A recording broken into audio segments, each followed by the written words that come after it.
Buenas tardes, buenas mañanas o buenas noches a todos y a todas las que nos estén escuchando y participando en este webinar, en donde hay una pregunta clave: ¿cómo ha afectado la pandemia a quienes nos cuidan? Bienvenidos, bienvenidas. Esta tarde tenemos con nosotros a tres magníficos profesionales de la salud que nos van a contar sus experiencias y su práctica, y también probablemente su sufrimiento con la atención de los profesionales de la salud. Esta sesión hay que agradecer que la Fundación de Educación para Salud, con la colaboración del Ministerio de Derechos Sociales y Agenda 2030, conocida para el año 2030, esperemos que lleguemos con todos los objetivos propuestos, así como el apoyo de la Fundación FIDI, la Fundación Galatea, tan importante como el Hospital Rivera Juan Cardona del Ferrol, y la SEMI, el Grupo de Formación de la Sociedad Española de Medicina Interna. Por lo tanto, tenemos magníficos profesionales que están en el día a día, en la tarea de lo que vamos a intervenir esta tarde. Les voy a presentar a una joven médica, también investigadora, que es la doctora Cristina Macías. Es una médica internista, además es adjunta actualmente en el Hospital de Santiago de Compostela, y estudió y ahora mismo está en el Ferrol, en el Hospital Rivera Juan Cardona. Es una mujer inquieta, no solamente como especialista en medicina interna, sino como investigadora. Por lo tanto, vamos a tener a todas las personas que nos estén escuchando y a la asistencia datos de primera mano de la experiencia de un trabajo muy importante relacionado con ese burnout, con esa sensación o síndrome del profesional quemado, precisamente por la situación que todos estamos viviendo y nos ha tocado vivir, que es la COVID-19. Como por asuntos propios y personales tiene que marcharse antes, yo voy a ir presentando a cada ponente y ruego a la audiencia, a la asistencia en el webinar, que nos hagan las preguntas vía el chat para que así se lo podamos hacer llegar y nos pueda contestar a esas dudas, reflexiones o preguntas que ustedes nos hagan. Cristina, tienes un currículum maravilloso, pero como lo que realmente queremos es aprender de ti, te damos la palabra y así comenzamos todos a aprender. Tienes la palabra, Cristina. Muchas gracias por la presentación. Muchísimas gracias a la Fundación de Educación para la Salud por haberme invitado y en especial, bueno, a María y Marcela por contar conmigo. Ahora voy a compartir pantalla para que podáis empezar a ver la presentación. Podéis ver la presentación correctamente, ¿verdad? Muy bien, sí. Vale, perfecto. Pues empiezo entonces, ¿vale? Yo soy Cristina Macías, soy médico internista del Hospital Juan Cardona en Ferrol y sobre todo soy miembro activo del grupo de formación de la Sociedad Española de Medicina Interna. Os traigo de hecho un trabajo que hemos realizado dentro del grupo de formación, de las labores del grupo de formación, para evaluar el síndrome de burnout en los internistas españoles durante el brote de COVID-19 y ver qué factores se han asociado al mismo. Este trabajo, para los que queráis saber más información, se ha recientemente publicado en el BMJ Open y ahí podéis tener acceso a todo el artículo en detalle. Así como pequeña introducción, ¿qué es el síndrome del trabajador quemado? Pues este síndrome ha sido descrito por Freudenberg y por Maslach en los años 70 como un síndrome psicosocial que se da respuesta a situaciones interpersonales estresantes en el trabajo. El burnout consta de tres síntomas principales. Por un lado, un alto cansancio emocional que hace que empecemos la jornada laboral muy agotados mentalmente y sin ganas realmente de trabajar. Un alto grado de despersonalización que hace que tratemos a nuestros pacientes como seres impersonales para así podernos distanciar de sus emociones, sus sentimientos y sus problemas y poder hacer que esto no nos afecten tanto. Y finalmente, una baja realización personal que hace que acabemos la jornada laboral realmente insatisfechos con la labor que hemos realizado. Para diagnosticarlo, pues hay diferentes métodos, diferentes cuestionarios. Sin embargo, bueno, el más utilizado y el que utilizamos nosotros en nuestro estudio es el cuestionario de Maslach, que consta de 22 preguntas, 9 sobre la esfera del cansancio emocional, 5 sobre la despersonalización y 8 sobre la realización personal, de tal manera que podemos clasificar estos 3 ítems en bajo, medio o alto. Toda aquella persona que tenga un cansancio emocional elevado, una despersonalización elevada y una realización personal baja va a tener un síndrome de burnout. ¿Es importante esto en médicos? Pues como podéis ver, sí, hay muchos estudios realizados en personal sanitario, en especial en médicos, con prevalencias que andan entre un 30 y un 60%. ¿Cómo está la situación en internistas? Pues justo nosotros, como grupo de formación, habíamos hecho un estudio previo en 2019 para valorar el síndrome de burnout en los especialistas de medicina interna, en los adjuntos, y qué factores se relacionaban. En ese momento, en esta encuesta contestada por 900 profesionales de toda España, vimos que había un 55% con un cansancio emocional elevado, un 61,7% con un grado de despersonalización elevado, un 58,6% con una falta de realización personal y un 33,4% presentaban, por lo tanto, un síndrome de burnout. ¿Qué ha pasado? Pues como sabéis, a finales de 2019, principios de 2020, pues apareció el SARS-CoV-2 que hizo que, bueno, que se provocase una pandemia a nivel generalizada, provocando que, bueno, que hubo una sobrecarga del trabajo médico en unas condiciones complicadas, todo el mundo con un traje de aislamiento y con sobrecarga laboral, que hizo un aumento de mortalidad tremenda, nos obligó a tomar decisiones muy, muy complicadas y nos dejó imágenes tan impactantes como esta: Palacio de Hielo lleno de ataúdes, debido a que no había espacio suficiente ni en funerarias ni en lugares de cremación. Esto fue tremendo y así acabamos más o menos todos. ¿Qué hizo? Pues nosotros, que teníamos ya un grupo montado de burnout, pues nos hizo volver a plantearnos a ver cómo estaba la situación en ese momento. Y pasamos una encuesta en mayo de 2020, como podéis ver, justo después de la primera ola, que contestaron 1.015 internistas de toda España. Como veis, esta encuesta ya no era solo centrada en especialistas, sino también lo contestaron residentes, jefes de servicio y algún director médico. Total, había un 60 y casi 3% de mujeres, con una media de edad de casi 40 años. En esta encuesta hemos obtenido datos tan llamativos como esto, que prácticamente un 30% de los profesionales no había tenido equipos de protección individual adecuados cuando realmente los había necesitado. Justo en la primera ola, como veis, en 3 meses de pandemia, hasta un 17,4% se habían contagiado por COVID, y de estos, un 4,4% había que tenido que ingresar. Por suerte, ninguno de ellos había que tenido que ingresar en la UCI.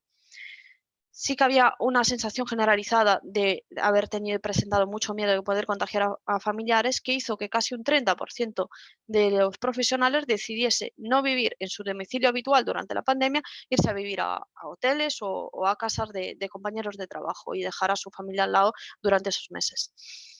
Un 73,2% ha presentado mayor responsabilidad durante la pandemia.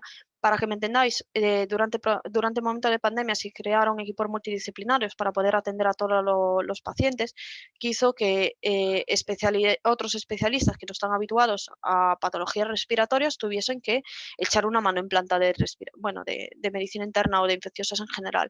Entonces se crearon equipos con adjuntos normalmente estándares, rasos, sin ser jefes, encargados de coordinar ese equipo. Pero llegó un momento que no llegaban los adjuntos de medicina interna, entonces se puso a residentes encargados de coordinar y de organizar el trabajo, además de ver sus propios pacientes, de todo el equipo multidisciplinar, que incluía ginecólogos, obstetras, pediatras, hubo un poco de todo, alergólogos, había de todo en planta. A mayores, casi un 82% de los profesionales ha realizado horas de trabajo extras, se hicieron tardes, fines de semana, festivos. Y como podéis ver, en la gran parte de los casos no ha habido ningún tipo de compensación económica ni de días libres a posteriori de esto.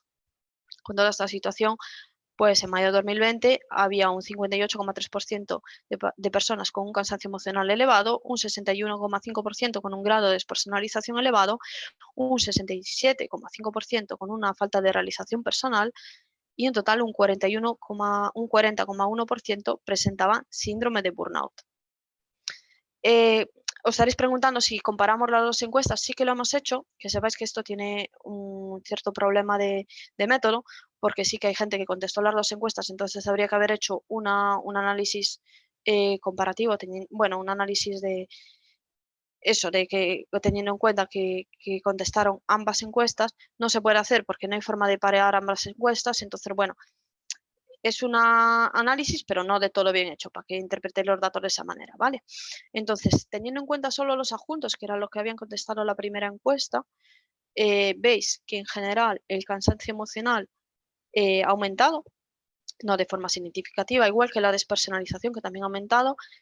El burnout ha aumentado de un 34 a un 38%, pero como podéis ver, lo que sí que llama mucho la atención es que ha aumentado mucho la realización personal, la baja realización personal, con una P realmente significativa. Esto se puede explicar porque realmente, si os acordáis, al principio de la pandemia sí que se tenía mucho en consideración al personal sanitario y realmente a su labor, pero bueno, eso se olvida muy rápido y al final la sensación es eso, que la labor se ha hecho mal porque había mucha sobrecarga laboral, te vienes a casa no totalmente convencido de cómo se han hecho las cosas en el hospital y con la sensación de eso, que se te muere mucha gente, que no puedes realmente hacer nada porque es una enfermedad nueva, que no tenemos tratamiento adecuado y que al final, bueno, te vienes a casa con esa carga de conciencia y de responsabilidad. ¿Qué factores se han visto asociados al desarrollo de burnout en 2020? Pues como veis, tratar pacientes COVID, no disponer de EPIs, de equipos de protección individual, por el miedo a contagiarse, contagiar a familiares, usar el transporte público para ir a trabajar, como veis también el miedo a poderse contagiar en el transporte público, no haber librado las guardias. Para los que no sois médicos, habitualmente cuando hacemos una guardia de 24 horas, lo que la ley dicta es que el día siguiente, después de 24 horas de trabajo, tú te vas a casa a descansar. ¿Qué pasa? Que eso no siempre es así y cada vez es más frecuente que el profesional, después de su guardia de 24 horas, se quede la jornada laboral siguiente, se quede las otras 8 horas para trabajar. Eso es más frecuente en épocas de saturación, en gripe o en pandemia. Entonces ya veis que no haber librado las guardias, trabajar muchas más horas sin haber dormido, pues también se desarrolla más burnout. Y lo mismo, no haber tenido vacaciones los 6 meses previos.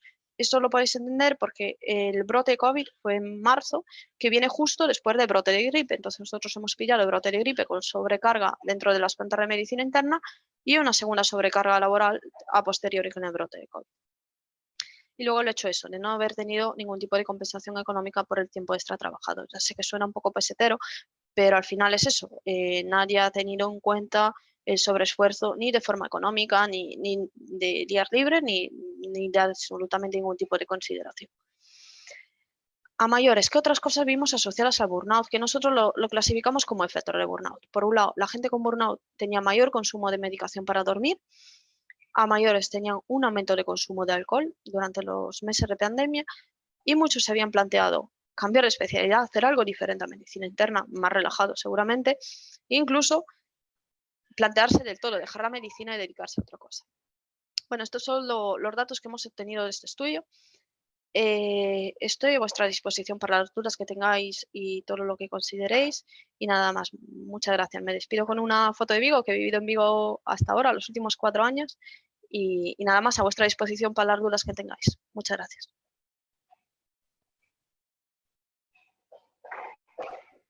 Muchísimas gracias, Cristina. Realmente es un trabajo precioso y además intenso. Voy a intentar reflexionar, a ver si se animan a hacerte algunas preguntas durante el tiempo que estás con nosotros en este chat. Pero a mí me gustaría preguntarte dos cosas, sobre todo por las tablas que nos has colocado. Me imagino cuando pones el sexo, como sabemos que la población femenina dentro de la medicina es superior a la masculina en los menores de 50 años, me imagino que ese porcentaje que estás dando te estás refiriendo al sexo femenino. ¿Es así? ¿En esa tabla? Sí. Sí, perfecto. Sí. Y luego me encanta, Sí, claro, pero yo he sido tutora muchos años de los residentes de medicina preventiva y entiendo perfectamente cuando hablas de, aunque suene pesetero, no, es que es un trabajo que en verdad debe de remunerarse y más cuando son horas extraordinarias en una situación así. A mí me gustaría preguntarte, durante el estudio, cuando habéis estado haciendo este sondeo, y según los datos que estabais recibiendo, cuál era vuestra sensación, y sobre todo es muy importante la divulgación de estas conclusiones, porque realmente son muy llamativas. Nos debe de preocupar muchísimo, no solamente a los profesionales de la medicina y de la ciencia de la salud, sino a la población general. El hecho de que los que vamos a cuidar tengamos estas sensaciones y nos sintamos tan extremadamente así mal, tan mal con respecto a una profesión que siempre ha sido ensalzada por vocacional y por magnífica. Cuéntame, ¿cuáles fueron vuestras reacciones?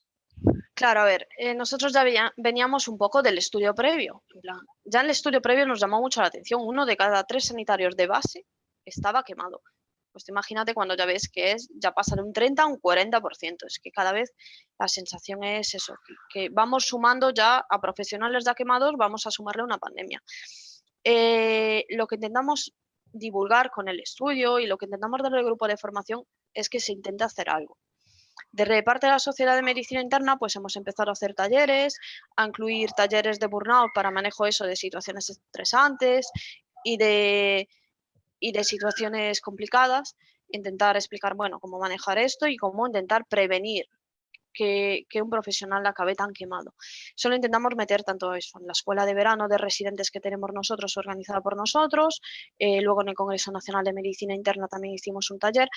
Un poco, son pequeñas cosas, pero realmente lo que habría que intentar cambiar es a nivel de jefaturas y de gerencias y intentar hacer eso, por un lado, talleres, cursos de formación para profesionales, de ver cómo se puede manejar uno en una situación tan estresante, cómo manejar eso, pacientes conflictivos, cómo dar malas noticias y cómo enfrentarse a situaciones como esta. Y por el otro, identificar pronto un profesional quemado, intentar rotación de turno, rotaciones de servicio, intentar eso, días extras. Esta gente, nosotros en nuestro servicio, no todo el mundo, tuvimos suerte, en Galicia no hubo tanta complicación como en Madrid y Barcelona y no todo el mundo fue a COVID. Simplemente una parte pequeña del servicio tuvo que encargarse de COVID y no se les dio vacaciones extra. Lo que pedíamos los compañeros, que bueno, yo estaba embarazada en época de COVID y yo no he subido a COVID porque no era necesario. Y yo pedía que le diesen más vacaciones a mis compañeros, es que hicieron horas extras y trabajaron extra, estuvieron encerrados en la unidad, que es muy frustrante no poder salir. En las guardias, para que os enteré, no comían, en plan comían aislados del resto de la guardia porque por miedo a contagiar a los demás. Y todo eso debería haberse compensado, que no se hace. El problema es eso, al final, que no se ha hecho nada durante este año para ayudar a esa gente. Sí, por eso es tan importante, no tanto el rigor metodológico, que realmente lo has expuesto muy bien, sino las conclusiones, aunque sea de una manera macro, de un punto de vista estadístico. Hay algunas preguntas interesantes de los asistentes. Concretamente, Pablo dice que si habíais notado cuantitativamente diferencia entre médicos adjuntos y los residentes. ¿Habíais notado diferencia? Sí, hicimos estudio. Los residentes están más quemados. También se le suma la residencia, pero sí que hemos visto eso, más burnout de residentes.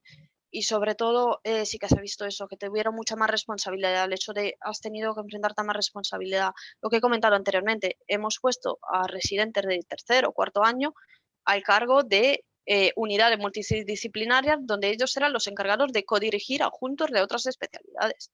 Eso lleva muchísima responsabilidad, porque tú estás tratando pacientes COVID que no sabes cómo hacerlo, porque de aquella no había mucho desconocimiento de la enfermedad y no había prácticamente tratamientos, y aún encima eres tú el jefe de gente mucho más mayor que tú y que tú tienes que decidir si lo están haciendo bien o no sin ver al paciente. Es mucha carga. Y sí, los residentes están más quemados aún que los adjuntos y la situación es peor. No hemos querido hacer muchísimo subanálisis por eso de perder método estadístico, pero sí lo hemos hecho y eso, es mucho más burnout de residentes. Claro, las personas que nos están escuchando tienen que entender que, claro, hay especialidades médicas que están más próximas a situaciones de emergencia, de urgencia y de infecciones. Pero es verdad que una situación de pandemia como la que hemos vivido, otros especialistas que jamás habían tocado una infecciosa tuvieron que ponerse, por eso lo que tú cuentas, que los médicos de medicina interna precisamente por ser generalistas dentro de las especialidades, tuvieron que coordinar a médicos, a lo mejor especialistas de digestivo, de radiodiagnóstico o de otorrinolaringología, que nunca jamás pensaban que tenían que recordar las infecciosas de cuando estudiaron medicina. O sea, que es dura Sí, la totalmente. situación.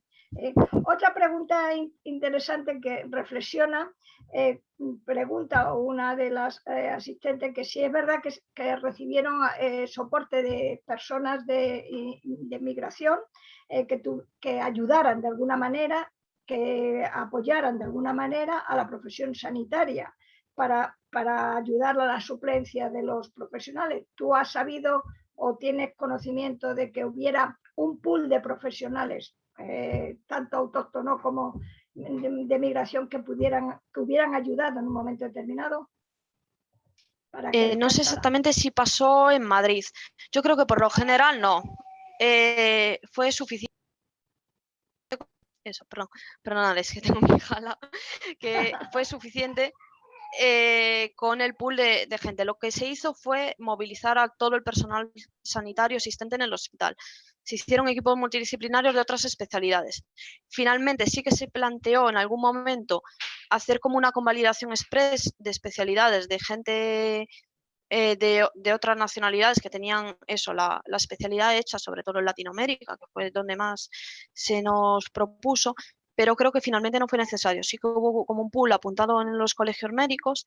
Aquí que sí que hubo movilización. Nosotros, bueno, yo ahora trabajo en Rivera Salud, es un grupo muy grande, y sí que como la situación estaba mejor en Galicia que en Torrejón, por ejemplo, donde tenemos otro centro, se enviaron profesionales a Torrejón, sobre todo de enfermería. Sí que hubo algo de movilización interna, realmente no fue necesaria demasiada, pero no fue necesario que trabajasen en primera línea ni estudiantes que se plantearon en algún momento, ni gente de migración, que yo sepa, ¿vale? No sé exactamente en Madrid. En Madrid estaban los estudiantes recogiendo datos, pero no en primera línea. Estaban echando una mano con la estadística. Yo creo que es muy importante la información, aunque sea como es, lógicamente a posteriori, después de haber sufrido las grandes ondas epidémicas, para poder aprender del estado de situación, entre otras cuestiones, porque los que somos de la especialidad de medicina preventiva y salud pública sabemos que no estamos exentas de una sexta ola ni probablemente de otras ondas epidémicas y pandémicas de otras situaciones, ¿no? Me gustaría también si algunos de los colegas que tenemos en el panel quisieran hacerle alguna pregunta a Cristina para realmente animar a que siga en esta línea de investigación, porque yo creo que es muy bonito para los jóvenes y las jóvenes profesionales de la medicina que compaginen ese día a día tan duro de la asistencia, pero también sin olvidar la parte investigadora, porque es una manera muy bonita y muy práctica de formar luego a futuros profesionales. ¿Alguna pregunta, Antonio o Santiago, a nuestra Cristina? Bueno, yo quería preguntarle, y de hecho ya enlazaré también en la charla que veo posteriormente, se ha notado, algo ya ha comentado ella, ¿no? Entre la primera encuesta y la segunda encuesta, pero fecha actual, ¿no? Fecha en la que estamos en estos momentos ya en noviembre, acercándonos a diciembre, y que incluso hay todos estos rumores de que se nos acerca la sexta ola o no, todas estas noticias que están saliendo. ¿Cuál es la reacción o cómo están viviendo este futuro incierto sus compañeros, ¿no? Si en estos momentos se están moviendo cosas para intentar contener una posible situación en un escenario diferente al de hace un año, evidentemente, pero si después de todo lo que se ha aprendido sigue habiendo incertidumbre por parte de tus compañeros en este aspecto.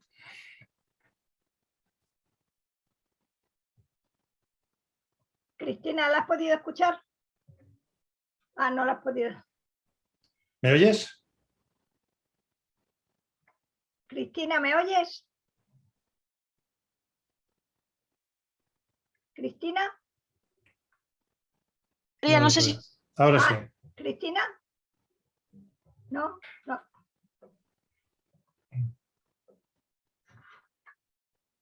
Cristina, ¿oyes? Ahora sí. Pero no puedes, no te No te oímos. oímos. Ah, no te oímos. No sé qué está sucediendo, pero ¿has escuchado? No sé si ha podido escuchar la pregunta, Santiago. Esperemos que sí. A ver si nos lo hacemos más tarde o por chat. ¿Sabes? Sí. ¿Sabes qué pasa? Que Cristina tiene que marchar por el tema de situación personal. Bueno, pues si no, si Cristina no nos... Cristina, ¿no oye? Ahora, he salido, entrado. Perdón, Vale. que no he conseguido oír la última pregunta de Santiago. No sé si Sí, puede no, resumirla muy muy rápida. rápidamente. Habéis analizado datos de 2 encuestas. La situación inicial de hace ya unos meses es diferente a cómo han ido cambiando las cosas. Y en estos momentos pues corre toda esta rumorología de que puede venir una nueva ola en un escenario con gente ya vacunada, etcétera, ¿no? Entonces mi pregunta era si sigue habiendo incertidumbre entre tus compañeros, de que no se han tomado las medidas suficientes o bien están más tranquilos, porque igual han visto que hay cambios en el sistema, en las organizaciones, que cómo lo están viviendo delante de un futuro a corto plazo que no sabemos muy bien cómo va a ir, ¿no? A ver, ahora por lo general estamos más tranquilos. Yo creo que también porque no es lo mismo que al principio de la pandemia, porque conocemos al virus, sabemos cuáles son los síntomas, tenemos métodos para diagnosticarlo. Las PCRs nos tardan muy poco. Al principio de la pandemia te tardaban como muchas veces días en saber si era un positivo o negativo. Entonces, ahora sabemos que en una hora sabemos si es positivo o negativo, hay formas de aislarlo, hay EPIs suficientes y hay tratamientos. Entonces, bueno, ya se conoce de otra manera. Además, lo que estamos viendo sí que son mucho cuadro, pero realmente las UCIs no están tan llenas, no está tan saturado. Entonces sí se está viendo COVID, pero no es tan preocupante. Y bueno, ya lo sabemos manejar y no nos da tanto miedo. Yo creo que es eso. Y estamos mucho más tranquilos por lo general. Muy bien. Pero Gracias. sobre todo tenemos mucho más conocimiento que al principio. Entonces, Y muy perdonad, es importante. que tuve un problema de conexión y se me desconectó por completo. Nada. Ha sido magnífica el anclaje de nuevo, ¿eh? Y tus respuestas nos tranquiliza.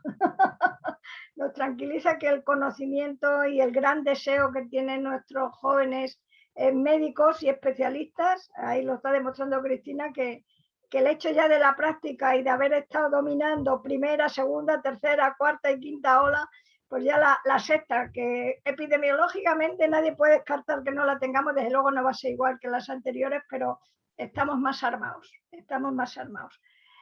Bueno, Cristina, ¿alguna reflexión que nos quieras transmitir a la audiencia antes de marchar?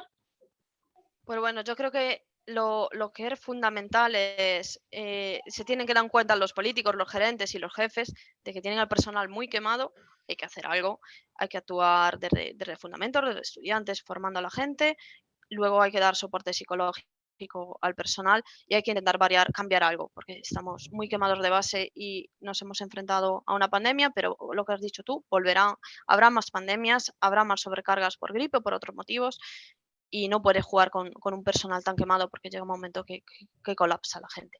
Yo creo que eso es lo fundamental, que los gerentes y los jefes deberían darse cuenta de esto. Y nada más, pues muchísimas gracias de verdad por vuestra invitación y a vuestra disposición para lo que necesitéis. Muy bien, gracias Cristina. Que se resuelvan todas tus pequeñas situaciones que te tienen también muy atareada. Un abrazo muy fuerte y muchísimas gracias por tu intervención y sigue en esa línea asistencial investigadora que serás una maravillosa docente. Bueno, pues a continuación vamos a presentar al doctor Santiago Tomás Vecina, que también es un honor para la Fundación de Educación para Salud tenerle en esta tarde en el webinar, ya como gran experto por toda su trayectoria profesional. Es jefe de la Unidad de Calidad y Seguridad del Paciente en Badalona, en los servicios asistenciales, y además director gerente de FIDIS. Además de doctor en medicina, y es importante recalcar, porque muchas veces tenemos que decir, sí, doctores plus o al cuadrado, porque claro, el doctorado se hace en todas las carreras de la docencia, pero sí, es muy importante que los licenciados en medicina además persigan la parte de la maestría y el tema del doctorado. Es especialista también en medicina interna, como nuestra joven que anteriormente nos ha hablado, y sobre todo lleva un gran recorrido en su experiencia como máster en metodología y gestión en la calidad asistencial. Tiene un extensísimo currículum, pero yo creo que nos interesa muy mucho escucharte. Aparte también es coordinador académico del posgrado de seguridad del paciente. El tema de la seguridad del paciente es tan importante y además en el día a día de la asistencia sanitaria, sobre todo en los grandes centros hospitalarios, que es algo que tenemos que estar formándonos continuamente. Por lo tanto, le voy a dar la palabra porque vamos a aprender mucho de su gran experiencia y su quehacer diario. Santiago, tienes la palabra. Muy bien, bueno, buenas tardes. Muchas gracias, María, por tu presentación. Y nada, daros las gracias de entrada a Fundadeps por su invitación a participar en este webinar en el día de hoy y a ti también particularmente pues, por la presentación que me acabas de hacer. Yo os voy a hablar de seguridad del paciente y también de seguridad del profesional. Y hay muchas cosas que ya ha comentado antes Cristina que vamos a compartir también las mismas conclusiones, ¿no? Como veréis, ¿no? Entonces, yo quisiera hablar de la repercusión sobre el profesional, pero entrando por la vía de qué ha ocurrido durante esta pandemia con lo que es propiamente la seguridad del paciente, ¿no? Entonces, si me permitís, voy a compartir pantalla, que no me falle nada. A ver, supongo que lo veis ahora. Bien. Hasta antes de la pandemia, lo que estábamos realizando, lo que era esta gestión de la calidad, de la gestión de la seguridad del paciente, podríamos decir que la teníamos más o menos controlada. Es decir, que estábamos actuando con pautas de revisión, de monitorización, de actuación, muy generales entre todos nosotros y con una cierta, a veces, exceso de confianza de tener las cosas pues, controladas dentro de un cauce. De vez en cuando se nos salía el agua del río, se nos inundaban las cosas e intentábamos solucionar los problemas sobre la marcha, ¿no? Y esto, pues nos habíamos acostumbrado a trabajar así, ¿no? En el caso de seguridad del paciente, pues, los temas relacionados con la identificación, lavado de manos, la prevención de las infecciones nosocomiales, etcétera, etcétera, etcétera, pero eran actuaciones que veníamos trabajando a veces con un cierto grado de frustración, pues porque veías que la cultura de la seguridad no siempre está implantada en todos los colectivos, especialmente pues a veces para los colegas médicos pues te gustaría que estuviera más interiorizada a la hora de actuar. Sin embargo, hace un año pues nos encontramos con una situación totalmente cambiante, un paradigma que no nos habíamos encontrado jamás, que era la aparición de una pandemia, ¿no? Estábamos acostumbrados hasta en esos momentos a trabajar en función de catástrofes que ocurrían en el momento, un desastre natural, un accidente de aviación, un edificio que se derrumba, que sabíamos que había habido una situación de una emergencia, que más o menos podíamos conocer el número de víctimas en aquel momento, pero que era limitada en el tiempo, es decir, se acababa en aquel momento. Y sabíamos que igual teníamos que atender a 10 personas como podíamos atender a 1000, pero sabíamos que había un número máximo de víctimas y el sistema sanitario se reorganizaba para poder dar esa atención.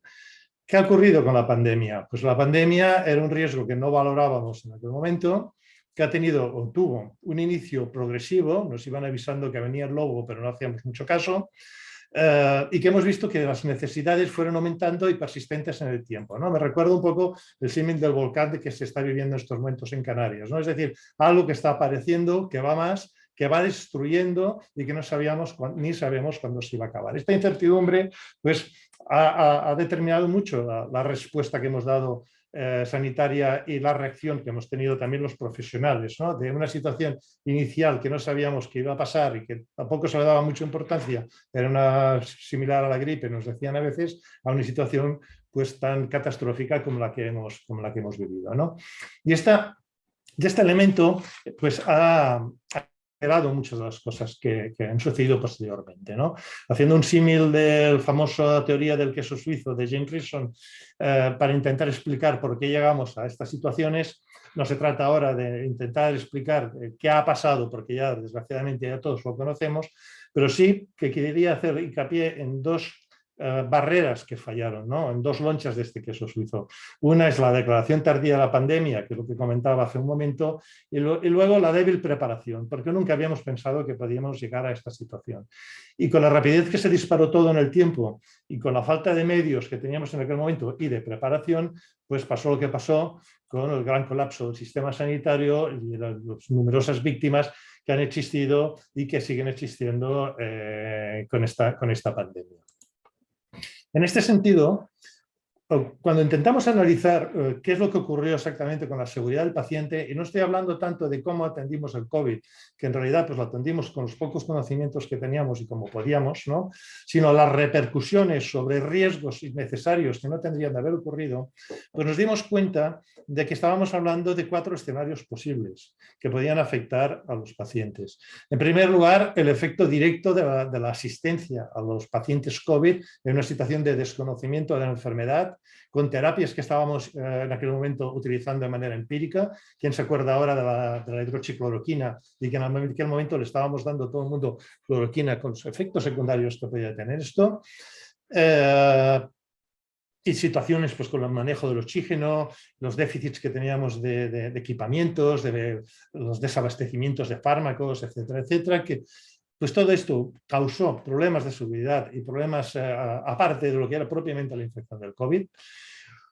Distinguimos también un segundo grupo, que fue toda aquella gente que probablemente ahora, en fechas actuales, esto ya no se está viendo, que eran aquellos que fueron falsamente etiquetados de otras patologías y en realidad tenían COVID, ¿no? Y que fueron diagnosticados, incluso empezaron a administrarles terapias pensando que eran otro tipo de enfermedades y que tuvieron sus consecuencias, algunos de ellos fallecimiento. Y un tercer grupo muy importante que ahora ha cogido ya protagonismo. Yo esta diapositiva la presenté hace un año también en otro foro y decía, vamos a ver qué pasa en el grupo 3 y el grupo 4 que parece que ya ahora es lo que estamos viviendo. Es decir, todas las consecuencias del cambio de prioridades asistenciales, ¿no? Toda la gente que se quedó en aquel momento sin poder ser atendida, patologías crónicas, neoplasias, trasplantes, etcétera, que no se pudieron ser atendidos. Y esto fue también un grave problema de seguridad del paciente, ¿no? Porque el sistema sanitario fue en aquel momento incapaz de dar respuesta. Y una incógnita que teníamos en aquel momento que ya la estábamos viendo. ¿Cuáles van a ser las secuelas de todo lo que ha ocurrido?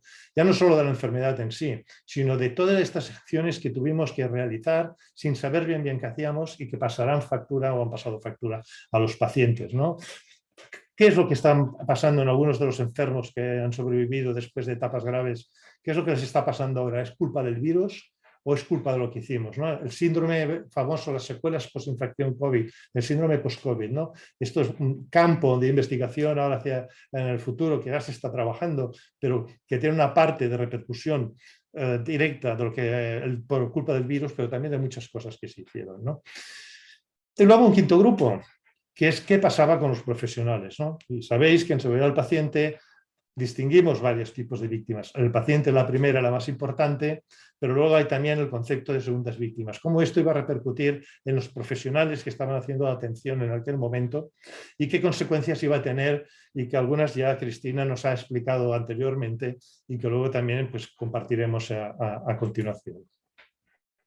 En este sentido, FUIDIPS, nuestra fundación, que es una fundación que se dedica a seguridad del paciente, nuestras siglas son investigación, docencia e innovación, pues decidimos hacer también un sondeo porque quizá era el método más rápido y más fácil para saber qué es lo que estaba ocurriendo, porque revisar registros, revisar bases de datos era imposible en aquel momento, pues un sondeo a los profesionales sanitarios de todo tipo para que pudiéramos recoger su impresión, en este caso sobre los problemas de seguridad, pero también sobre su repercusión profesional sobre lo que estaban haciendo.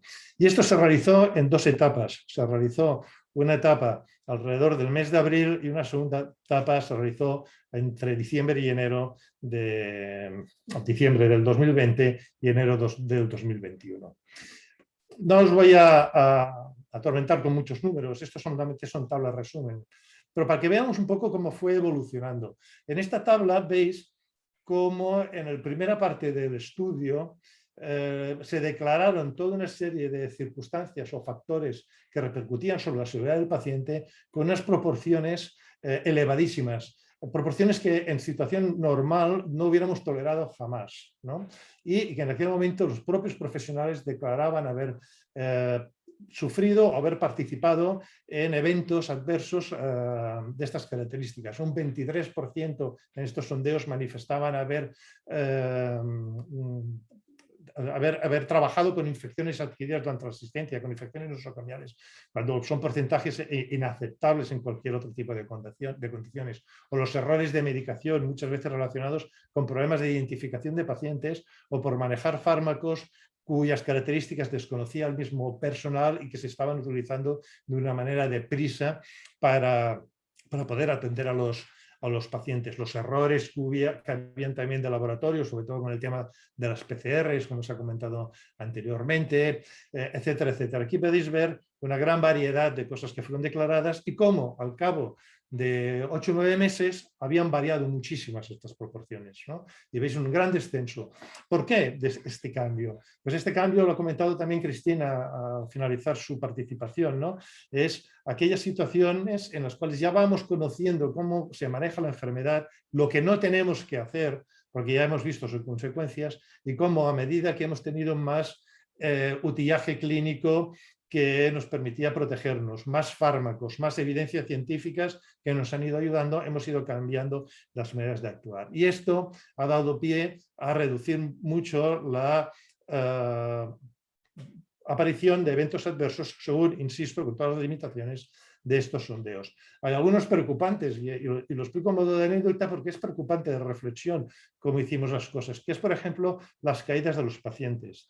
En la primera parte, un 13% de los entrevistados manifestaron haber sufrido caídas de sus pacientes frente a un 5% en la segunda fase. Son porcentajes muy elevados, pero es que los pacientes estaban aislados en las habitaciones, no tenían compañía, no tenían familiares con ellos y que muchas veces el intentar levantarse a la habitación simplemente para ir al lavabo en unas situaciones de hipoxia, inestabilidad por los fármacos, etcétera, etcétera, generaba que sufrieran caídas durante su estancia. Situaciones que muchas veces por el hecho de tener un familiar al lado o porque el personal sanitario entrábamos y salíamos con más facilidad, éramos capaces de prever, ¿no? Pues esto es una de las consecuencias que se vivieron por este cambio de actuación entre todos nosotros. También otro aspecto fue la repercusión sobre los profesionales. La repercusión sobre los profesionales, y en esta encuesta con tantos números y letras, simplemente resumir de una manera.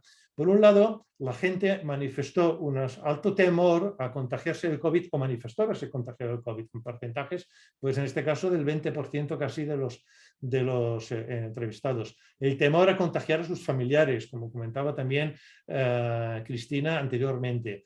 El hecho de la repercusión psicológica o que esta crisis, si hubieran necesitado apoyo y que fueron a buscar apoyo, casi el 50% manifestó que en algún momento tuvo que buscar apoyo psicológico para poder afrontar todo lo que les venía encima, ¿no?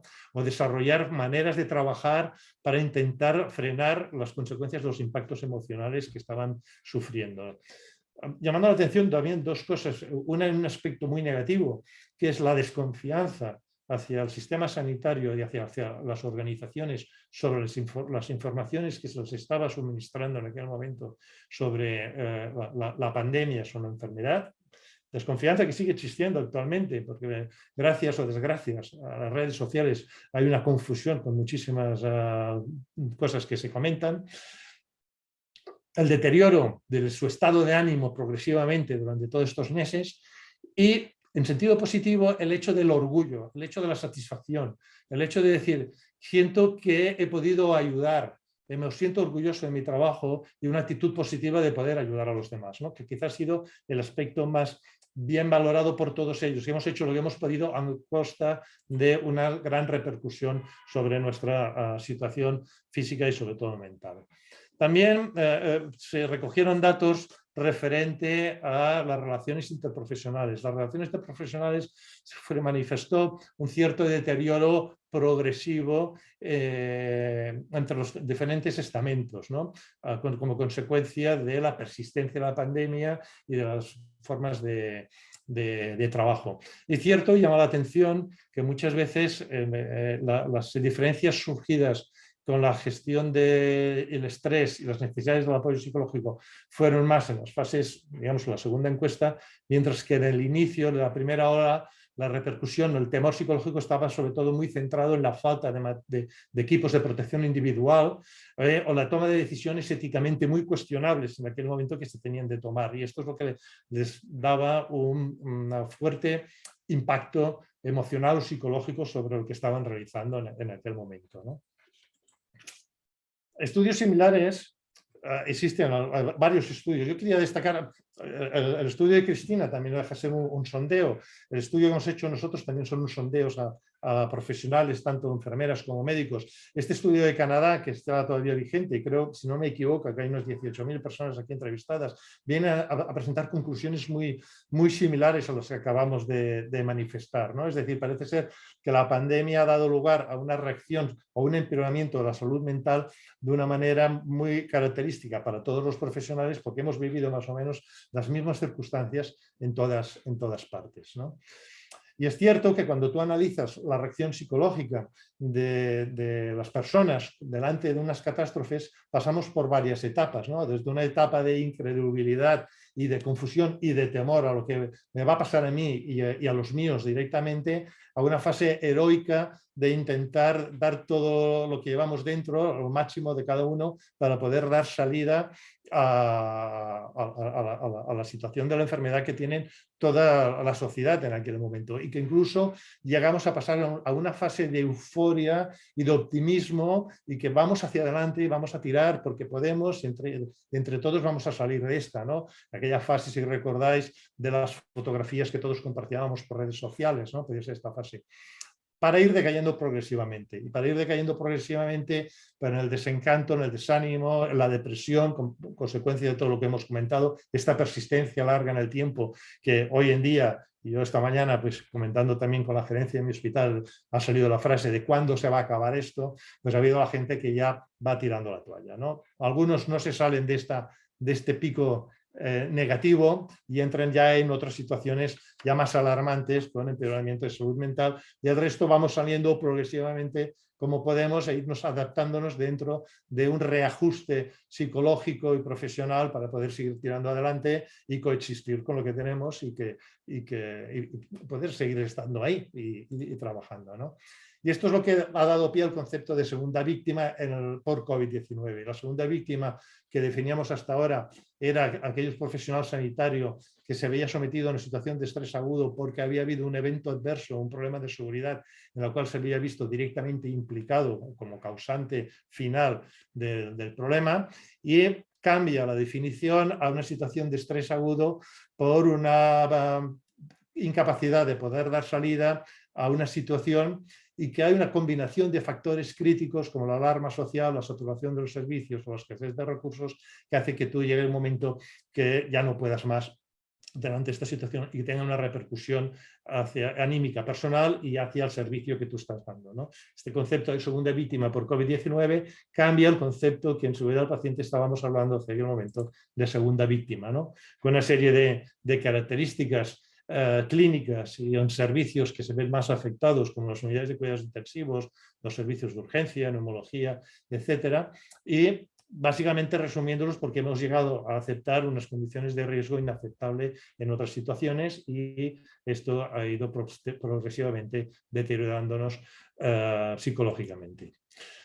Otro factor que ha existido, y reitero, esa falta de descanso, no se les dio tiempo. Cristina anteriormente apuntaba también lo mismo, ¿no? El hecho de que durante muchísimos meses, ahora, por esto yo le he hecho antes la pregunta de cómo estamos ahora, probablemente ahora es cuando empezamos a ver cierto grado de recuperación, pero ya se nos está acercando el invierno y por tanto ya vemos las orejas del lobo que pueden venir en un escenario diferente, eso es cierto, pero que está ahí.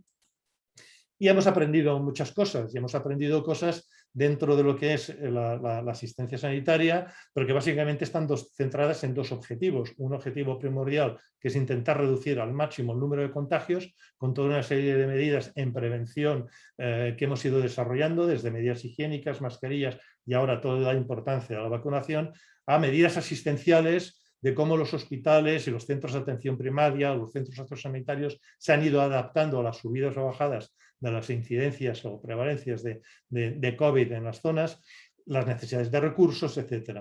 Pero hay una cosa que no hemos de olvidar, que es necesario que, a pesar de que prestemos todo este tipo de acciones y de asistencia, lo que no hemos de causar es más daño al paciente, ¿no? Y por tanto hemos de seguir estudiando y trabajando para intentar reducir los riesgos innecesarios asociados a la asistencia sanitaria y que repercuten tanto en el paciente como hacia el profesional. Y más ahora que, como consecuencia de todo esto, están apareciendo nuevas formas de trabajo o nuevos elementos como la telemedicina u otros sistemas que también vienen a favorecer, pero nos pueden dar también problemas en la seguridad.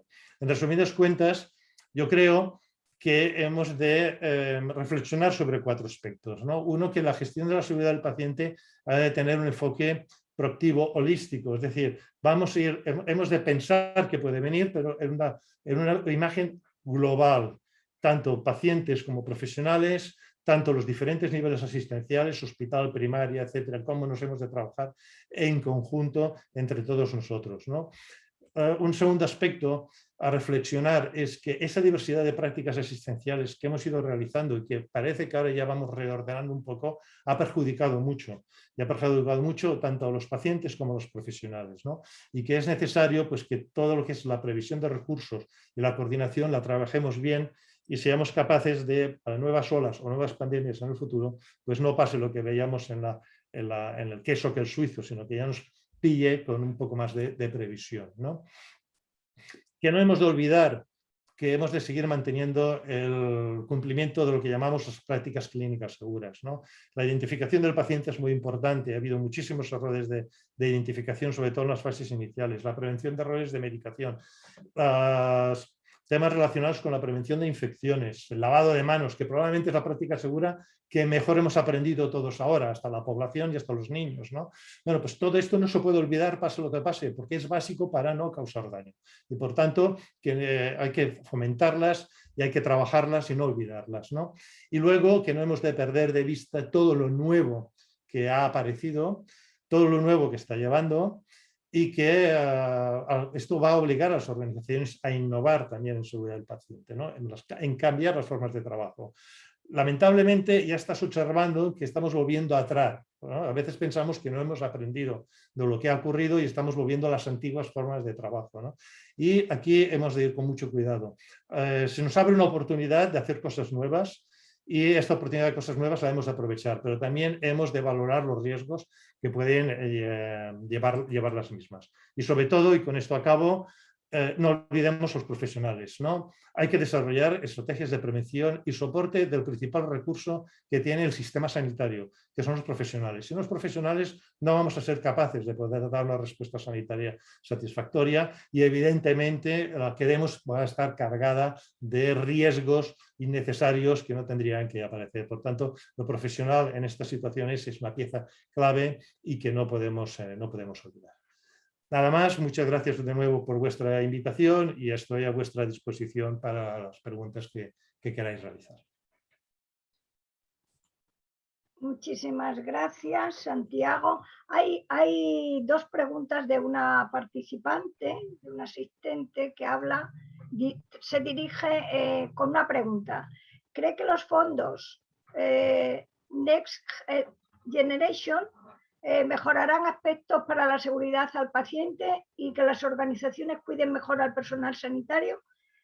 Y además también continúa, ¿no cree que se debería mejorar la formación y los recursos de los mandos intermedios para cuidar al personal a su cargo? Pero sobre la primera, sobre los fondos Next Generation, es una oportunidad que tenemos para innovar, ¿vale? También es cierto que el acceso a estos fondos tiene una cierta complejidad que no es tan fácil como nos venden por la televisión, ¿no? Pero que es una oportunidad que pueden tener las organizaciones, sobre todo las organizaciones que tengan capacidad de hacer investigación para poder desarrollar nuevas formas de trabajo. Hay campos que se nos abren ahora, ¿no? Todo el tema telemático, telemedicina, todo lo que se ha abierto es una opción muy interesante de poder trabajar, no para mantener a distancia al paciente, que eso es una, desgraciadamente, de las formas que a veces se ha utilizado, sino para poder también mejorar la asistencia con interacciones menores en beneficio del paciente. Pero hay aspectos también que se pueden trabajar muy bien con estos fondos y lanzo alguna idea, ¿no? Que es, por ejemplo, trabajar temas de realidad virtual como aspectos de simulación para poder intentar aprender a manejarlos mejor en la clínica diaria y reducir el riesgo de aparición de incidentes de seguridad, ¿no? Es interesante. Muchas instituciones estamos detrás de ver qué podemos hacer y cómo podemos trabajar estos fondos y vamos a ver. Ahí están y hay que saberlos aprovechar, ¿no? La segunda pregunta sobre la formación. Yo creo que la formación es importante a todos los niveles, absolutamente a todos, desde los más básicos hasta los directivos. Y que hemos de formar a nuestros directivos sobre la importancia de la seguridad del paciente. La persona ha preguntado sobre los mandos intermedios.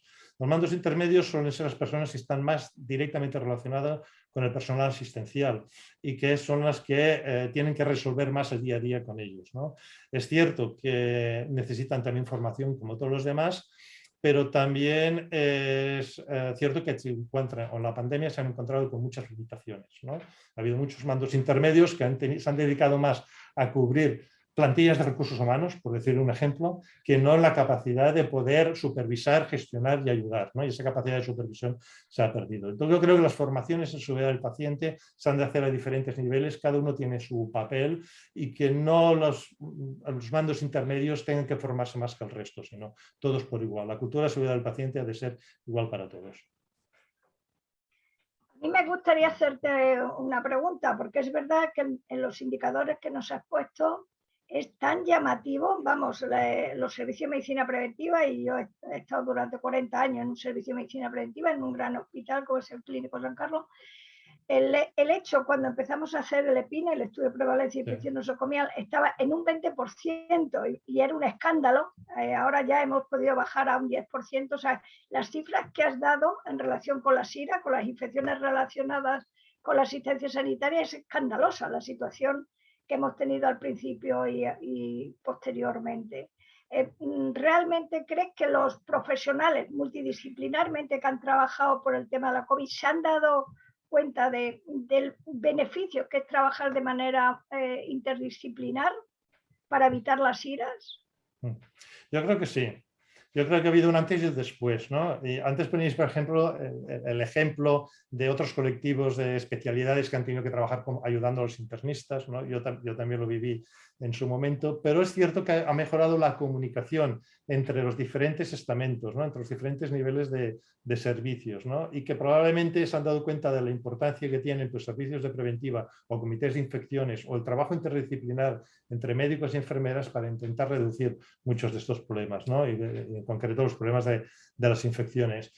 De hecho, y en el centro donde yo trabajo, ahora hablo por propia experiencia, las intervenciones de las comisiones de infecciones para cada vez que hay cualquier tipo de problema, yo no hablo de COVID, cualquier tipo de intervención por otro tipo de infecciones, se han aumentado por la solicitud del resto de compañeros. Yo creo que ha habido una visión aquí que desgraciadamente como consecuencia de lo que ha pasado, pues la gente se ha dado cuenta, ¿no? Muchas veces de la importancia que tienen otros papeles aquí.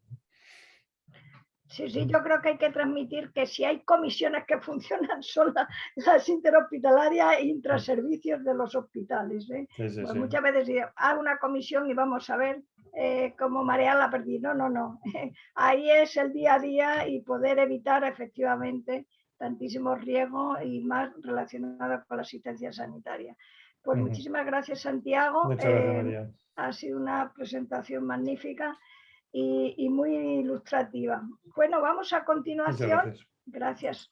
Vamos a continuación a presentar al siguiente ponente, Antoni Calvo, que además toca un tema que todo el mundo ya está pidiendo socorro, ¿no? Como es el tema de la salud mental. Nosotros los physicians, ¿no?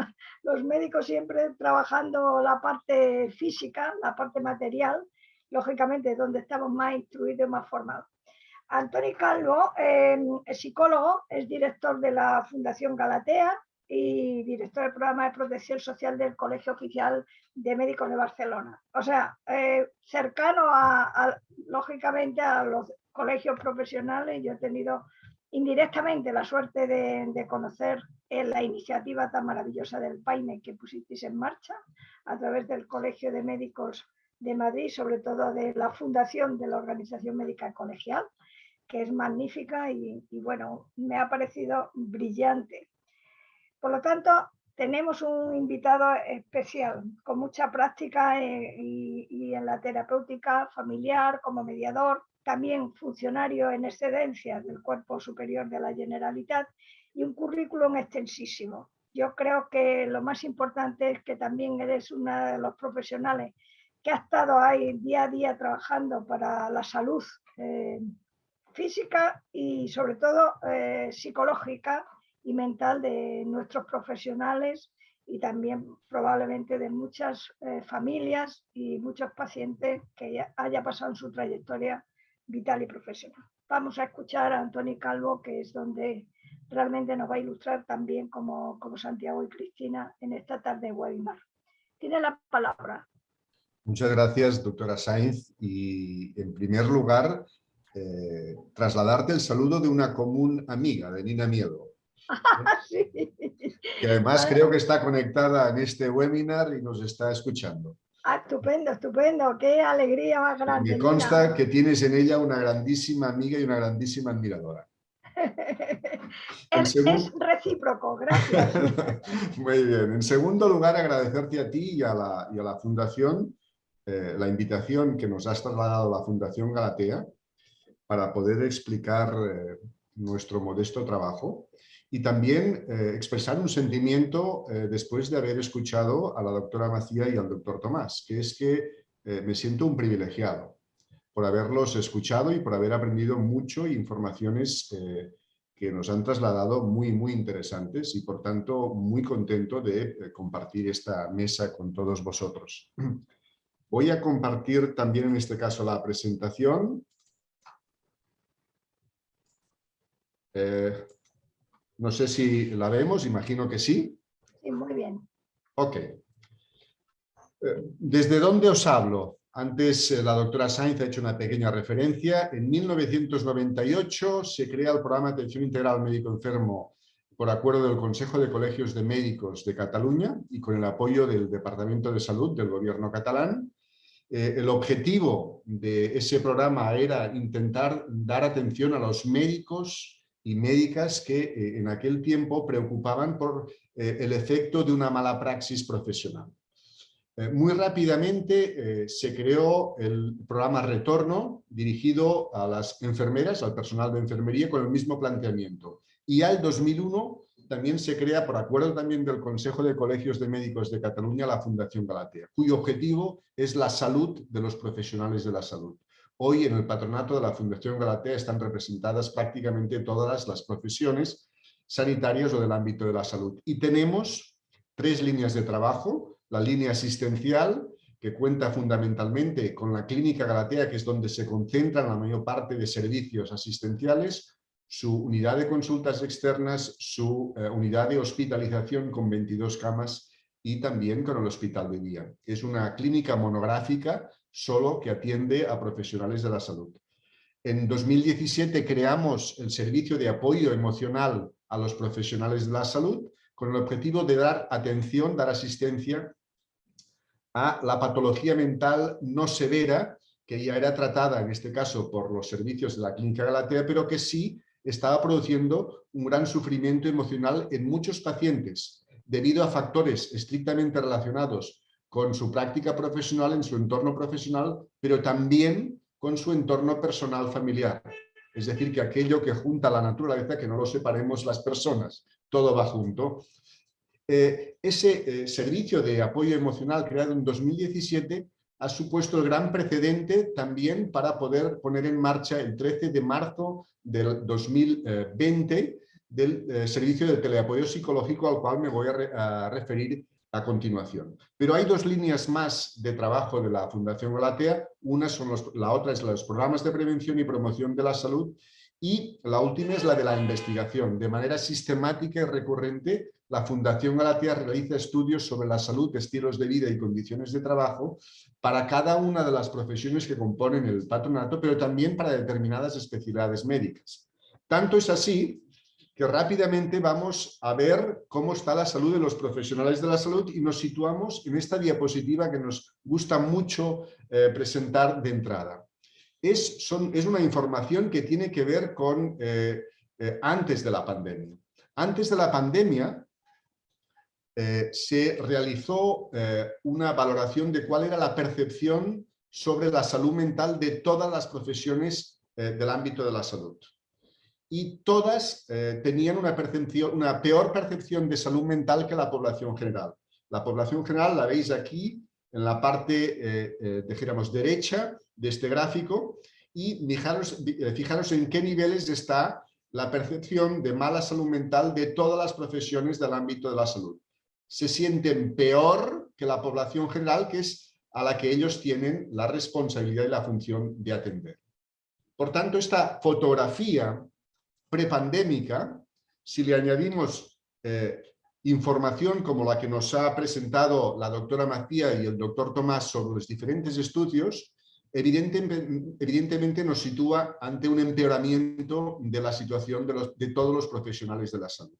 Voy a pasar muy rápidamente la información de algunos de los resultados del primer estudio de impacto COVID que hicimos en Fundación Galatea, de acuerdo también con la Organización Médica Colegial y Mutual Médica, recogiendo información sobre 2 periodos también concretos de la pandemia, pero en la medida que son muy coincidentes con la información que nos ha dado la doctora Macía y también el doctor Tomás, voy a ir muy rápido. Simplemente nos fijaremos brevemente en los titulares. 6 de cada 10 médicos presentan algún indicador de fatiga, dolor y estrés, incluso después de finalizado el momento álgido de la crisis, el doble de los que había antes. 60% sufre síndrome de burnout.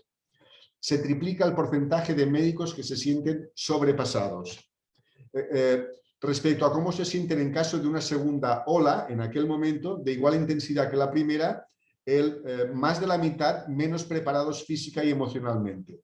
Respecto a la aparición de COVID-19, si había modificado sus planes de jubilación, sí, casi en un 20% de los casos, solamente un 2% quería alargar su periodo activo y no en un 78%. Respecto a la aparición COVID, si le había hecho plantearse dejar la profesión, fijaros, sí, pero no la dejará un 30%, sí, y la dejará casi un 4%. Esto, en términos absolutos, significan muchos centenares de médicos, cosa que nuestro país no se puede permitir por la escasez de profesionales de la medicina y también de la enfermería en estos momentos. Respecto a si ha tenido que enfrentarse con conflictos, dilemas éticos y deontológicos durante el periodo COVID-19 estudiado, fijaros, 39% algunas veces, muy a menudo, un 33%, 27,7% nunca. En este punto es muy importante, y lo hablaremos un poquito más tarde, la capacidad y la salud del equipo interdisciplinar. Nosotros decimos que los equipos interdisciplinares sanitarios son como las familias. Pueden resultar muy protectores cuando funcionan y están cohesionados o muy destructores cuando realmente están poco cohesionados y no trabajan de manera, dijéramos, adecuada. Con la crisis sanitaria causada por el COVID, en Fundación Galatea nos planteamos simultáneamente 2 cosas. Un plan de contingencia en la Clínica Galatea que diera garantías a los usuarios de la clínica y a los propios profesionales que atendían a estos usuarios, un plan de contingencia que se sigue manteniendo hoy, reajustándolo una y otra vez en función de la evolución de la pandemia.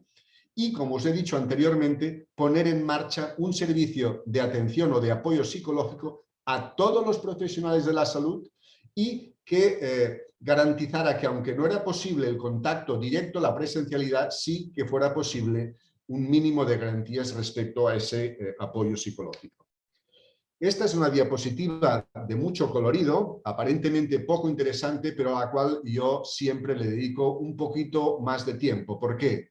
Porque en un entorno tan crispado y tan diferenciado y tan dividido, nos sentimos muy orgullosos de haber sumado tantos apoyos institucionales, tanto de instituciones públicas como de instituciones privadas. Algunas que para nada, como vais viendo en la imagen, nada tienen que ver con la salud. En este caso, el teleapoyo psicológico se puso en marcha a nivel de ámbito español gracias al apoyo institucional y financiero de la Fundación La Caixa. Ese teleapoyo psicológico, con la Fundación La Caixa nos puso algunas condiciones que aceptamos, por supuesto, que fueran atender a todos los profesionales del ámbito de la salud, de los servicios sociales y de los establecimientos de mayores. Por tanto, ámbito de todo el Estado. ¿Y cómo lo hacíamos? A partir de una plataforma telemática específica de salud mental que se llama Cita.io, que es una plataforma cerrada que permite una relación terapéutica segura entre paciente y terapeuta, adaptando su disponibilidad horaria y de agenda. Un aspecto que nos ha diferenciado respecto a otros servicios de atención psicológica que se han ido poniendo en marcha en diferentes establecimientos sanitarios es la unidad de acogida. Es decir, el acceso al teleapoyo psicológico se ha hecho a través de un teléfono, que consta en la imagen, el 900-670-777, pero luego a partir de ese momento la unidad de acogida acoge, valora, discrimina y deriva con un código determinado, intentando preservar al máximo la confidencialidad, al profesional que nos consulta con el psicólogo psicoterapeuta experto que tenemos en ese pool de 52 psicólogos colaboradores de la Fundación Galatea. Establecimos una segunda línea de teleapoyo, en este caso psiquiátrico, para la atención de los casos de mayor complejidad. Vamos con algunos datos. Datos directamente de los profesionales atendidos. Hasta el 15 de noviembre, hasta hace pocos días, han sido 1.742 los usuarios atendidos, con 7.198 intervenciones, fundamentalmente un 95% a través de la plataforma. Se pactaron entre los profesionales atendidos y los psicólogos psicoterapeutas colaboradores de la Fundación Galatea más de 1.000 altas respecto al tratamiento, lo que equivale aproximadamente a un acuerdo de alta de más del 61% de profesionales atendidos. Pasamos, en este caso, a una media de 4 sesiones de intervención por cada uno de los profesionales que han sido atendidos. ¿Cuál es el perfil de los usuarios que hemos atendido? Datos un poco espectaculares, pero solo en apariencia. Y lo digo también por alguna de las informaciones que la doctora Macía nos ha presentado. El 85% son mujeres. La doctora Sainz sabe perfectamente que las profesiones del ámbito de la salud, también de los servicios sociales, están ocupadas mayoritariamente por mujeres. 80% de estudiantes de la Facultad de Medicina son mujeres. 60% de la colegiación en el Colegio de Médicos de Barcelona son de las mujeres. Hay profesiones que con mayor tradición han estado ocupadas por mujeres: enfermería, psicología, trabajo social. La media de edad es de 42,6 años y un 88% son de Cataluña. Este es un porcentaje que me incomoda mucho presentar, pero que es real. No sé si es por la mayor implantación de la Fundación Galatea y sus servicios en Cataluña, pero nos gustaría, y esto lo hemos ido trabajando mucho con la Fundación La Caixa, también con la Organización Médica Colegial y los diferentes colegios, intentando promover planes de comunicación sobre el servicio de teleapoyo para que pudiera llegar más y más a los profesionales que lo necesitaban. Vuelvo al 85% de las mujeres.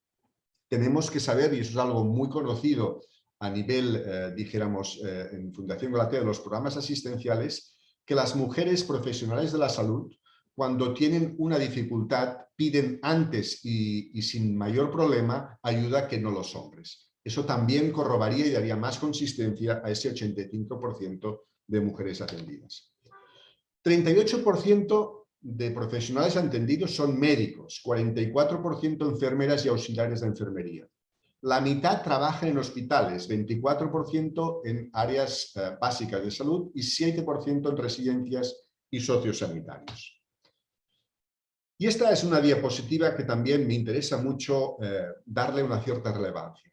En la medida que pusimos en marcha el servicio de teleapoyo psicológico, que significaba dar una atención individualizada y personalizada a los profesionales que nos pedían ayuda, iba apareciendo una demanda creciente y muy rápida de intervención en equipos interdisciplinares.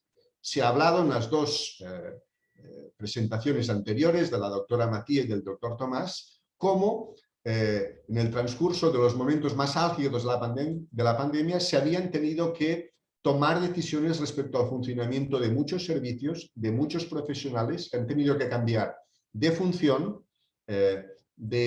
incluso de lugar de trabajo, pasando en muchos casos de estar trabajando en un área básica de salud a tener que ir a una residencia, a tener que tomar algunas decisiones sobre cómo organizar y cómo dividir la atención a los pacientes, con todo lo que eso conllevaba.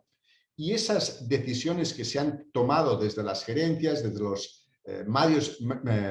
mandos intermedios que decíamos antes, evidentemente han generado mucha fractura en esos equipos interdisciplinares. En la medida que las han podido reparar y trabajar, pues se han podido revitalizar, pero en muchos casos el golpe ha sido muy profundo y ha hecho que nos pidan, en este caso, a los expertos en intervención colectiva en equipos sanitarios, tener que intervenir. En estos momentos ya hemos alcanzado la cifra de 1.200 profesionales de la salud que han participado en las intervenciones colectivas que ha realizado la Fundación Galatea.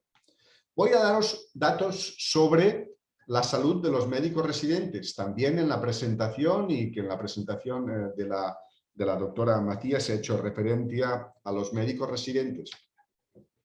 Vamos a ver evolución de los casos atendidos en el programa de atención integral médico enfermo y especialistas. Fijaros, el 16% de los médicos que estamos atendiendo en el programa de atención integral médico enfermo son residentes. En el periodo de 1999-2021 hasta septiembre, el 16% de los médicos atendidos son residentes. Y fijaros lo que ocurre en la gráfica en 2020, 2021 hasta 30 de septiembre, que evidentemente vuelven a crecer el porcentaje de residentes atendidos. En lo que llevamos de 2021 ya hemos superado los años anteriores. Evidentemente, como es lógico, podéis ver que las mujeres superan, como hemos dicho antes, a los hombres. El 92% de los casos son atendidos por trastorno mental. Eso se ha invertido respecto a cuando en 1998 se puso en marcha el programa de atención integral médico enfermo, donde el 80% de atenciones estaban relacionados con drogodependencias, con adicciones. En estos momentos, 92% de los casos son atendidos, como digo, por trastorno mental. 34% de los casos son residentes de primer año, 29% de segundo año. Es decir, fijaros, los profesionales aparentemente más frescos, con mayor potencial, dan señales a estas alturas de muchas dificultades. Luego, si nos da tiempo, vamos a dar alguna información sobre los estudiantes de medicina. El porcentaje de trastornos adaptativos, lógicamente, se ha incrementado en el contexto de la pandemia. Por tanto, muy vinculados a ese entorno de la pandemia que han tenido que afrontar muchos y muchas de estos residentes. En estos momentos, por si no lo sabéis, el PAIME, el Programa de Atención Integral Médico Enfermo, es un programa que tiene una función de regulación y de control de praxis. ¿Qué quiere decir esto? Que hay pacientes muy complejos, especialmente vinculados a problemas adictivos, que necesitan firmar contratos terapéuticos para que funcione y evolucione bien su enfermedad. En estos momentos, insisto, 144 pacientes han firmado 459 contratos, quiere decir que algunos pacientes han firmado más de uno y de dos contratos. Este es un dato muy importante teniendo en cuenta la responsabilidad reguladora de la praxis profesional que tienen los colegios profesionales y, como ha dicho la doctora Sainz anteriormente, esos programas del PAIME está vinculado a todos los colegios de médicos de España. Ante esta situación, ¿qué podemos hacer? Algunas sugerencias de diferente calado. En primer lugar, para cada uno de los profesionales de la salud que nos pueda estar escuchando, ser conscientes del problema. Hoy, ser un profesional de la salud es una profesión de riesgo. Pensemos que la mayoría, por no decir todos los profesionales de la salud, han sido formados y educados para cuidar y atender al otro, no con la lógica de cuidarse a sí mismos. Y esto los sitúa en una profesión de riesgo. Por tanto, debemos ser conscientes de esa limitación y empezar a cuidarnos. Como veremos más tarde, pero ya lo avanzo, para un médico, para un profesional de la salud, cuidarse no es una opción, es un imperativo ético y deontológico. Uno no es un buen profesional, y aún se ve más claramente en el entorno de la pandemia, si no dedica energía, espacio, tiempo, conocimiento a su propio cuidado. Hay que balancear correctamente lo que sería la competencia profesional en cuanto a conocimientos con la necesidad de cuidarse. Y cómo cuidarse no es fácil, porque no hay en estos momentos aún, y lo veremos más tarde, conocimientos incluidos en la formación de grado en las facultades de medicina que estén conectados con aspectos como por ejemplo la gestión emocional, las habilidades relacionales, la resolución de conflictos, las habilidades de afrontamiento, el trabajo en equipo, la comunicación médico-paciente. Es decir, es absolutamente clave, y lo diría de una manera un poco contundente, que en los exámenes MIR haya preguntas que tengan que ver con estos temas. Hace falta una reflexión importante sobre cómo tienen que estar formados y sobre qué tienen que estar formados los profesionales de la salud, los médicos, enfermeras, etc. Al lado de eso, hoy por hoy es muy importante que para un desarrollo profesional saludable contemos con un apoyo social, compañeros, compañeras, que significa que yo, profesional de la salud, tengo que cuidar a mi equipo, aparte de cuidarme a mí, para que también el equipo me cuide a mí. Tenemos que promover dinámicas relacionales sanas y positivas. También con tutores y tutoras, también con las unidades docentes, también que son absolutamente claves, los servicios de salud laboral y de prevención de riesgos. También saber utilizar el PAIM en el caso de los médicos o la Fundación Galatea para otros profesionales de la salud que puedan necesitar atención. Hay un concepto que se ha puesto encima de la mesa o parece haber sido que haya como si hubiera renacido, que es el concepto de resiliencia, ¿no? Podemos formarnos en habilidades para afrontar dificultades, para resolución de conflictos, para el trabajo en equipo, pero no en resiliencia. La resiliencia tiene una relación directa con la experiencia directa y vívida de situaciones adversas. Por tanto, y ese sería una conclusión positiva, creo que también un poco el doctor Tomás lo ha reflejado en su presentación, de toda esta crisis también debemos aprender cómo hacernos más fuertes. Eso que tiene que ver con la vocación, eso que tiene que ver con dar lo mejor de sí mismo, también tiene que ser algo mesurable y que podamos compartir entre todos los profesionales de la salud. Existen en la organización médica colegial propuestas formativas para intentar mejorar esas habilidades de gestión emocional y relacional, también en la web de la misma Fundación Galatea. Y muy rápidamente, antes de terminar, ¿cómo está la salud de los estudiantes de medicina? Pues yo creo que tenéis, ya seguramente conocéis algún dato sobre eso. En 2012 en Fundación Galatea ya hicimos un primer estudio y algunos de los titulares más destacables están ahí. Tienen una buena percepción sobre su nivel de salud, pero fijaros, el porcentaje de bajo peso en mujeres es alto, un 14,5. Empiezan a haber hipótesis de trabajo entre lo que es el perfil de mujer, chica, joven, estudiante de medicina y el perfil de mujeres con trastorno de conducta alimentaria. Hay factores de su perfil que se superponen. No es que tengamos que llegar a alguna conclusión, pero sí ponernos una alerta sobre ese tipo. Consumo de riesgo de alcohol es alto y el distrés emocional y el riesgo psicopatológico es muy alto. Estamos hablando de estudiantes de medicina. Fijaros, 27% de los estudiantes de medicina sufren depresión o tienen sus síntomas y hasta un 11% comentó tener pensamientos suicidas. Ahí tenemos algunos datos más. Ese es un estudio multicéntrico que se hizo en JAMA. ¿Son conscientes nuestras facultades de medicina de este problema? En estos momentos en Cataluña estamos vertebrando una experiencia piloto con el apoyo también del Departamento de Salud, donde se van a implicar las facultades de medicina de la UB, de la UAB, de la Universidad Rovira i Virgili de Tarragona y de la UBIC Universidad Central de Cataluña y también se incorpora la Universidad Internacional para este proyecto. Básicamente 3 líneas de trabajo: detección precoz, por tanto, en ese sentido, formación del claustro docente y otras personas significativas, asistencia a partir del servicio de teleapoyo psicológico y prevención y promoción de la salud, en este caso a partir de las ágoras galateas, que son espacios no terapéuticos donde se pueden ir trabajando algunos aspectos de interés común con los estudiantes. Insisto en este mantra que estamos utilizando una y otra vez en la Fundación Galatea para llamar a la conciencia de los profesionales en el autocuidado, como he dicho antes. Hemos puesto en marcha después de verano la app Galatea, que pretende ser una app dedicada a la salud de los profesionales de la salud, pretende ser referencia para todos los profesionales de la salud. Os invito a que os la podáis descargar, es absolutamente gratuita y ahí podéis encontrar desde cuestionarios donde poder hacer un auto-checking sobre vuestra situación emocional, sobre si tenéis problemas en el consumo de alcohol y otras drogas, o bien incluso tener información sobre si hay indicios de mala salud relacional en vuestro equipo de trabajo. Podéis encontrar artículos y materiales diversos. En todo caso, insisto, os invito a que podáis descargarlas.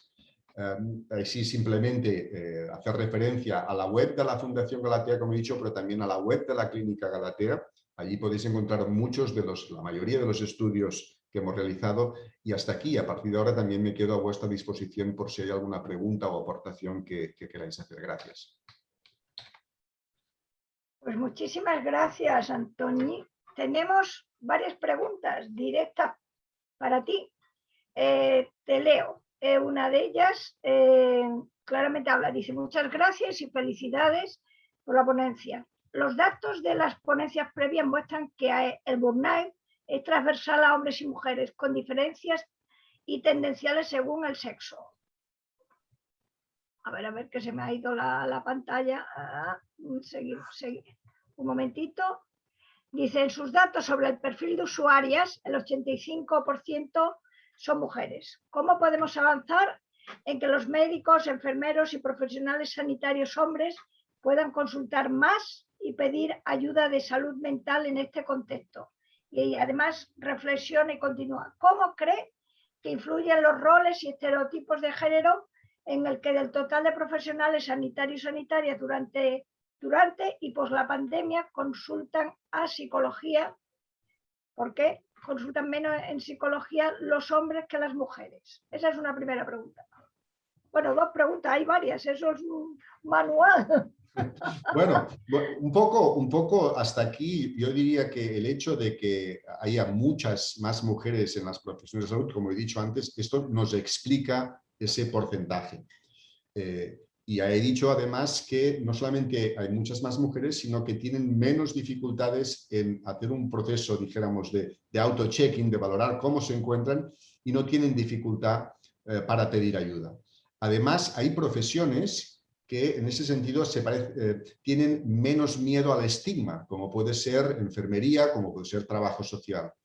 En medicina, médicos y médicas, pero mucho menos las médicas que los médicos, aún tienen miedo al estigma vinculado a la salud mental.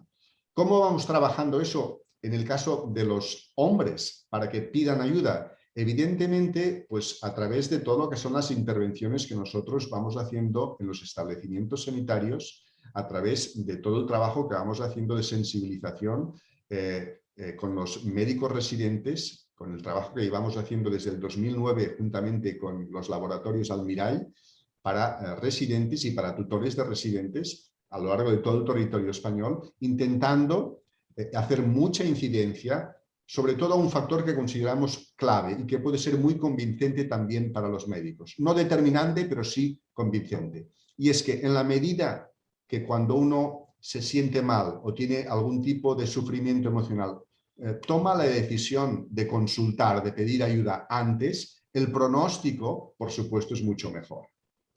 Hay en estos momentos, y esto lo vamos viendo, yo diría desde este verano pasado, hoy estamos más cerca de las 8 sesiones por paciente atendido en el teleapoyo psicológico que de las 4 del año pasado. ¿Qué quiere decir esto? Que sigue aumentando la petición de ayuda, pero lo que aumenta es la complejidad del caso que estamos atendiendo.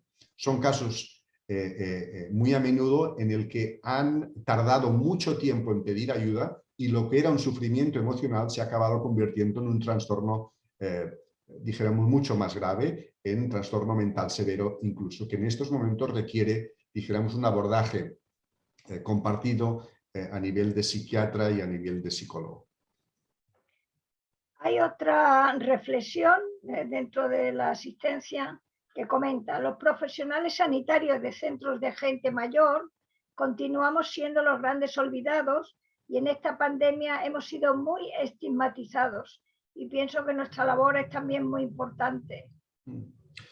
Estoy absolutamente de acuerdo con esa afirmación y yo creo que es responsabilidad no solo de los profesionales que están trabajando en el sector de mayores, sino también de las administraciones públicas y de los propios, dijéramos, de las propias organizaciones empresariales que también están implicadas en este tema, de hacer, dijéramos, variar esa percepción.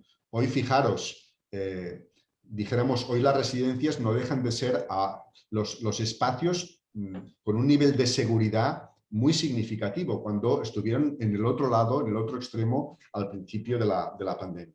Y en ese sentido también conviene revisar lo que significa, lo que son el perfil de usuarios de esas residencias.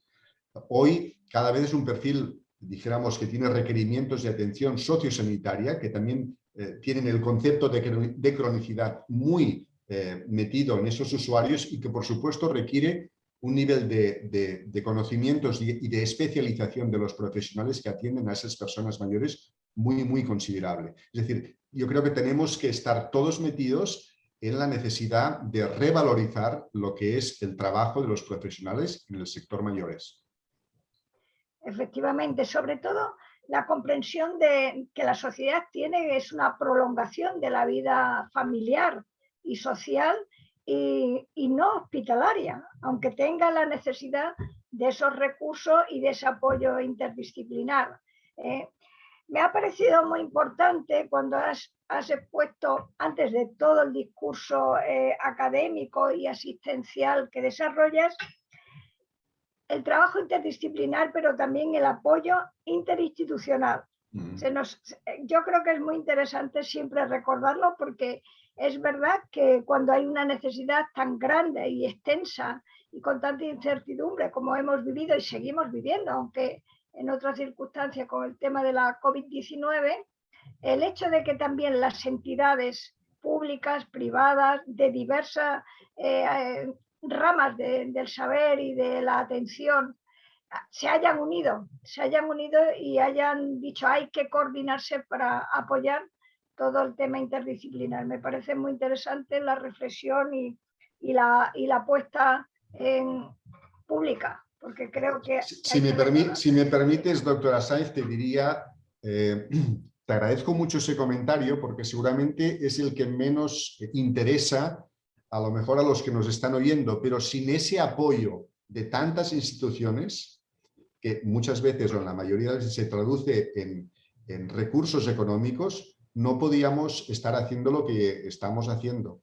Es muy importante, nosotros decimos que solamente sabemos sumar, no sabemos ni restar ni dividir. Y hemos recibido apoyos de instituciones incluso de fuera de nuestras fronteras. Eso es muy importante y hemos dejado de lado cualquier nivel de protagonismo, poniendo por encima de todo el interés común, en este caso la salud de los profesionales de la salud.